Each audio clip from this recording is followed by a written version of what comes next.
Welcome to the Thea Lee podcast. Today is January 21st, 2026, and we are continuing on our 21st day of reading through the Bible. Today we continue in the story of Job, and we are in this conversation between Job and his three friends and Job and God. And I believe that this conversation is going to continue for about the next week of readings. So today, Job's friend Bildad starts talking to him. And he says, "How long will you go on like this? You sound like a blustering wind. Does God twist justice? Does the Almighty twist what is right? Your children must have sinned against him, so their punishment was well deserved. But if you pray to God and seek the favor of the Almighty, and if you are pure and live with integrity, he will surely rise up and restore your happy home. And though you started with little, you will end with much." So then he says, pay attention to the experience of our ancestors and the previous generations, and we were just born yesterday. And he starts talking about how people who do not trust in God and who forget God are like animals without water. Then he says, look, God will not reject a person of integrity, nor will he lend a hand to the wicked.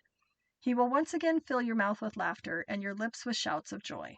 Then Job comes back and responds and says, yes, I know all of this is true in principle, but how can a person be declared innocent in God's sight? If someone wanted to take God to court, would it be possible to answer him even once in 1,000 times? For God is so wise and so mighty, who has ever challenged him successfully? And then he talks about all the things that God does. God can move mountains. He shakes the earth from its place. He can command the sun not to rise. He spread out the heavens and the seas. He made the stars. So he's going through how big and amazing God is. But then he says, yet when he comes near and when he moves by, he doesn't see him. He says, who am I that I should try to answer God or even reason with him? Even if I were right, I would have no defense. I could only plead for mercy. And even if I summoned him and he responded, I'm not sure that he would listen to me, for he attacks me with a storm and repeatedly wounds me without cause. He will not let me catch my breath, but fills me instead with bitter sorrows. If it's a question of strength, he is the strong one. If it's a matter of justice, who dares to summon him to court? Though I am innocent, my own mouth would pronounce me guilty. Though I am blameless, it would prove me wicked. I am innocent, but it makes no difference to me. I despise my life. So then he goes on to talk again about the Lord who watches everything and who blinds the eyes of judges.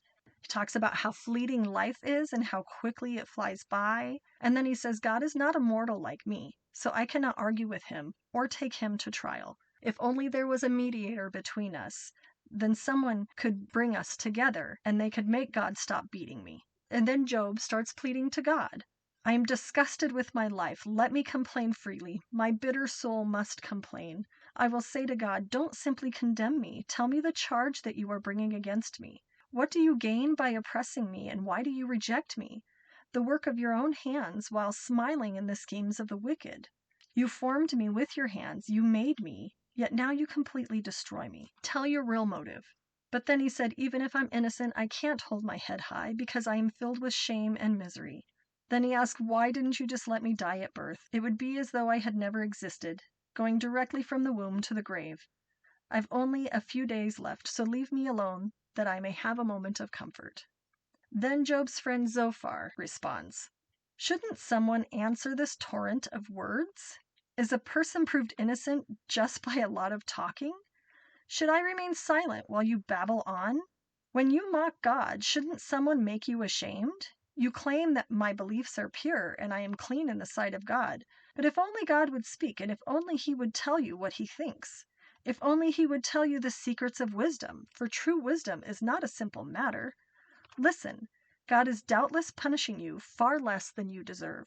Can you solve the mysteries of God? Can you discover everything about the Almighty? Such knowledge is higher than the heavens, and who are you? It is deeper than the underworld. What do you know? If only you would prepare your heart and lift up your hands to him in prayer, get rid of your sins and leave all iniquity behind you, then your face will brighten with innocence, and you will be strong and free of fear. You will forget your misery. It will be like water flowing away. Having hope will give you courage. You will be protected and will rest in safety. So this is so interesting because they don't understand what God is doing, but they're all guessing. They're all trying to figure it out. They're all trying to see the angle that will help Job or just complaining about what's happening, but they're just kind of talking in circles here. Honestly, I can't blame them. Many times in life, we don't understand God's purpose, and I can't necessarily say that this conversation are definitely helping, but it's giving us some insights into how they're trying to make sense of everything. Thanks for listening. We'll talk again tomorrow.